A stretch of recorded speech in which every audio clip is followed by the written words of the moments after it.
news I wanted to talk about out of North Carolina with Mark Robinson. I'm sure you've heard about it.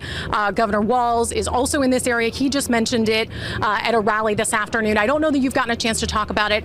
So I wanted to ask you, are you comfortable with Mark Robinson as the Republican nominee for governor in North Carolina? Well, look, the allegations are pretty far out there, of course, but I know that allegations aren't necessarily reality. And what I'd say is it's ultimately up to Mark Robinson in North Carolina whether he's going to be their governor and whether he wants to stay in the race. I'll let them make that decision. I'm here in Pennsylvania to try to make the case that Kamala Harris's policies have failed, and Donald Trump, I think, will be a much better president for the people of Pennsylvania, and that's what we're here to do. Do you believe him that those were not his posts?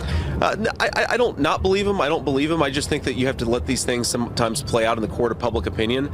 He's going to make whatever arguments he wants to make. I'm sure the news media and others are going to investigate these comments further. I just think that fundamentally it's Mark Robinson and the people of North Carolina that get to decide whether he's their governor, and that's what we're going to focus on. Last thing on that, will you campaign with him, or are you comfortable campaigning with him at this point? We don't have any plans to campaign with him. When we go to places, typically we hold our own events and try to focus on driving home the message that Kamala Harris has driven up the price of groceries and housing, and Donald Trump actually delivered really solid prosperity, but also low inflation. We'll keep on talking about those issues, but we don't have any plans.